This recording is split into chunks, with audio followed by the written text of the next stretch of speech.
Kan kata kuncinya aset. Aset negara yang hilang atau diambil oleh orang lain yang tidak sesuai dengan ketentuan hukum yang berlaku. Kira-kira begitu. Lalu balikin itu ke kandangnya.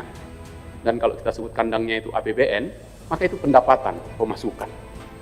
Bayangkan BUMN kita yang 2.500 sekian, sekarang berinduk namanya Danantara.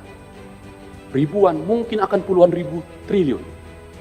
Oke, yang kemungkinan di situ terjadi peristiwa hukum yang tadi kita persoalkan ini. Sekarang, bagaimana kita masuk ke situ? Oke, kalau tadi aset sudah ini hasil korupsi, dikejar selesai, ambil, mungkin sederhana. Sekarang kalau terjadinya di BUMN, dan 3 tahun terakhir kasusnya ini terjadi di BUMN kita, baik Pertamina, baik ASDP, dan yang lain lagi. Oke, yang sekarang sudah berlangsung. Itu akan sangat menarik. Bagaimana cara kita masuk ke perampasan aset di situ? Ketika ini menjadi pertanyaan serius untuk yang mananya diambil, karena sebagai perusahaan negara, bisnis, belum tentu semuanya hasil kejahatan yang selalu saya sebutkan ayam bertelur emas. Kita gaspol RDPU RUU perampasan aset ya. Di acara hari ini adalah rapat dengar pendapat umum tentang rancangan undang-undang perampasan aset. Ya, sebagaimana sudah kita ketahui, Komisi 3 gencar ya, gaspol ingin segera membahas dan mengesahkan undang-undang ini ya, dan kami memaksimalkan terwujudnya meaningful participation. Terima kasih pimpinan dan anggota Komisi 3 yang saya hormati. Para narasumber, Profesor Dr. Faisal Santiago, SHMH, terhormat. Kemudian Profesor Dr. Dadang Herli Saputra dan teman-teman yang saya hormati. Juga masa depan Indonesia yang sekarang sekolah di King College London, Saudara Pisabilillah, yang saya banggakan. Terima kasih untuk masukannya. Fraksi Partai Demokrat sangat menghargai untuk pikiran-pikiran yang sungguh luar biasa ini.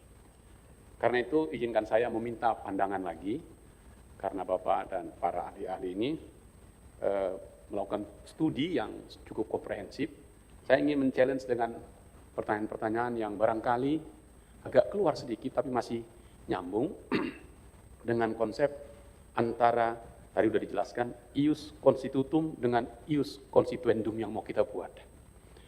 Konstitutumnya mungkin bersebaran di mana-mana, berapa undang-undang yang kita sebut hukum positif, tapi ius constituendumnya ini yang kita mau rumuskan. Sehingga kami di Komisi 3 selalu berpikiran lesson learned.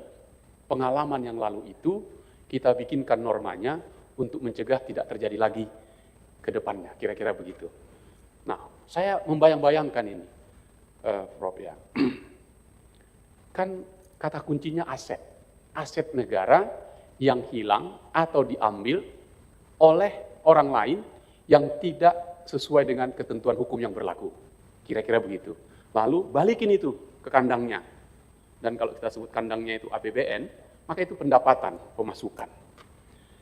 Aset yang terlepas, dan tadi kalau sudah disebutkan, masuk di perdatanya, tidak pidananya untuk perampasan itu, tadi sahabat saya sudah menyampaikan ultimum remediumnya. Saya coba membayangkan pertanyaan begini, Bro. Bayangkan BUMN kita yang 2.500 sekian, sekarang berinduk namanya Danantara. Ribuan, mungkin akan puluhan ribu triliun. Oke, yang kemungkinan di situ terjadi peristiwa hukum yang tadi kita persoalkan ini. Sekarang, bagaimana kita masuk ke situ? Oke, kalau tadi aset sudah ini hasil korupsi, dikejar selesai, ambil, mungkin sederhana. Sekarang kalau terjadinya di BUMN, dan 3 tahun terakhir kasusnya ini terjadi di BUMN kita, baik Pertamina, baik ASDP, dan yang lain lagi, oke, yang sekarang sudah berlangsung. Itu akan sangat menarik. Bagaimana cara kita masuk ke perampasan aset di situ? Ketika ini menjadi pertanyaan serius untuk yang mananya diambil, karena sebagai perusahaan negara, bisnis, belum tentu semuanya hasil kejahatan yang selalu saya sebutkan ayam bertelur emas. Telurnya emas itukah yang kita aset yang mau kita ambil, ayamnya tetap sehat gitu. Nah, saya ingin pandangan ini. Sehingga muncullah gagasan besar, saya kira teman-teman di London sana yang lagi belajar, ya, yang kita sebut konsep BJR, Business Judgment Rule, yang melindungi tadi itu bisnisnya tadi, sementara sebagiannya itu kena, mungkin kita duga pelanggaran pidana di situ, tindak pidana korupsi. Nah, bagaimana kita masuknya itu? Di mana batasnya, bara apinya, yang boleh masuk, yang boleh tidak masuk? Kira-kira gitu. Nah, kalau saya yang menggeluti Lex Sportiva, BJR ini, Business Judgment Rule ini, Pak Chandra, saya kebetulan baru tadi malam kita ngantuk-ngantuk ini, Piala Dunia. Oke? Business Judgment Rule di Lex Sportiva paling mudah menjelaskannya. Itulah yang disebut laws of the game. Yang 2 kali 45, plus 2 kali 15, plus penalti. Jika terjadi masa gitu, bolehkah hukum negara masuk? Sementara pertandingan masih berlangsung. Bolehkah perampasan aset masuk? Sementara bisnis sedang berjalan. Di mana dia masuk? Di menit ke-10 babak pertama sudah dilihat boleh masuk atau tidak? Jangan-jangan masih untung nanti setelah sekian tahun atau setelah pertandingan berakhir. Bahkan kalau konsep Piala Dunia kita pakai, babak penyisihan baru ke knockout, satu grup 4 tim, ya bisa saja 1-2 wajib lolos. Nah, yang ada ketiga yang terbaik. Maka bisa saja 2 kali kalah, tapi main ketiga dia menang, masih dia peringkat 3 terbaik. Poin saya adalah, belum tentu itu menjadi hasil tindak pidana kerugian negara, sementara bisnisnya masih berjalan. Pertanyaan saya, mungkin ini terlalu luas, tapi mumpung kita ngomongin perampasan aset ini, bagaimana pandangan Prof. Faisal dan juga Prof. Dadang ini tentang itu. Nah, bersamaan dengan itu, ini masih soal aset. Saya ingin men-challenge lagi nih. Apa itu? Ada ratusan, bahkan mungkin ribuan, putusan Mahkamah Agung yang sudah inkrah, yang menghasilkan aset kepada negara, tapi tidak bisa dieksekusi. Contoh, putusan-putusan perdata tapi lingkungan, dendanya triliunan, itu juga duit itu. Poin saya, kalau tadi belum disidangkan, belum inkrah, ini sudah inkrah. Bisa nggak itu kita masukkan menjadi perampasan aset yang sudah putus oleh Mahkamah Agung, sudah inkrah nih. Ini Pak, kalau kita hitung-hitung kemarin, saya hitung-hitung sederhana gitu, 10 tahun terakhir, lebih dari 23 triliun itu. Besar Pak, tak tertagih atau tidak tereksekusi. Jadi, ada 2 hal tadi ya, yang kita sebutkan itu. Nah, sekarang ada yang ketiga ini. Ini saya mohon betul-betul penajaman dari para ahli-ahli hukum.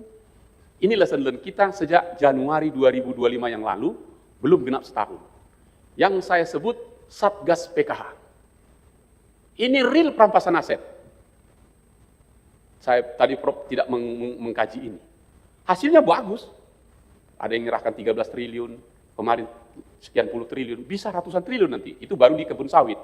Nanti masuk lagi ke sumber daya alam, nikel, mineral, dan lain-lain. Satgas ini jalan. Apakah menurut Profesor Faisal dan Profesor Dadang dan Saudari Sibila, ini bisa kita sebut model perampasan aset masa kini? Gak usah jauh-jauh lah kita baca buku, berteori. Faktanya, dalam kira-kira belum genap 1 tahun, sukses Satgas PKH mengembalikan aset negara, cukup dengan masang pelang. Aset ini disita, tanpa penetapan pengadilan, panggil, dia itu sanksi administratif, hitung dendanya, berapa bayar, kalau enggak masuk kau. Lalu, jangan-jangan model Satgas PKH ini model terbaik yang bisa kita lakukan, udah jalan ini kok gitu. Nah, saya mohon kajiannya. Apakah ini bisa jadi model kita gitu?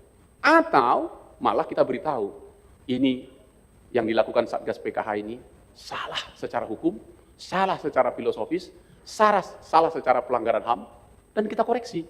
Tetapi kalau lihat hasilnya, negara dapat uang. Puluhan mungkin akan ratusan triliun itu. Nah, saya maksudkan di sini, mohon izin ini kalau nanti nggak sempat dijawab ini Prof. Chandra, bisa nanti kajian tertulis kita. Bagi saya, konstitutum ini, Satgas PKH ini, dia pakai perpres saja, ya kan? Pakai undang-undang kehutanan dirujuk. Dulu udah ada undang-undang cipta kerja, 110A, 110B, hitung, denda, selesai. Tapi itu dianggap nggak efektif, main perpres, bentuk Satgas. Nah, biasanya Satgas juga kan sifatnya pendek. Ya toh, sebulan, 2 bulan selesai. Ini kayaknya panjang ini. Atau ini saja kita buatkan dalam undang-undang perampasan aset. Ini pertanyaan saya, apakah Prof setuju pertanyaan saya itu dan bagaimana pandangannya Dan inilah kajian kita. Saya kira ini bagus sekali kalau dikasih masukan untuk kami di Komisi 3. Itu saja pimpinan, saya men-challenge saja bertanya. Terima kasih kalau bisa nanti dijawab. Tidak, sekarang mungkin tertulis. Terima kasih. Pertama, kami pasti sangat mendukung, mendukung lahirnya Undang-Undang Perampasan Aset. Mengenai tadi pertanyaan teman-teman itu, saya janji 1 minggu akan saya buatkan secara detailnya. Tetapi misalkan tadi pertanyaan sederhana aja, sebenarnya itu gampang saja. Bagaimana, misalkan tadi, bagaimana BJR? Sebenarnya kan BJR aja itu gampang. Beliau hinca Panjaitan Ya, ke-13. Baik, betul. Pak Panjaitan. Sebenarnya gampang saja. Kalau kita melihat organ perusahaan, itu kan ada rules direksi komisaris. Sepanjang dia sudah menjalankan apa yang telah diputuskan rules dan bisa dibuktikan, ya pasti nggak. Kalau tidak, nggak ada orang mau seperti pengen jadi direktur. Saya juga nggak akan tidak mau digaji 1 bulan 200 juta, misalkan, tetapi tidak mengkaidahkan Undang-Undang 40 tahun 2007 mengenai RUP, salah satunya adalah segala keputusan yang telah diputuskan oleh rapat umum pemegang saham, tapi dipidanakan, saya pikir tidak mau orang itu.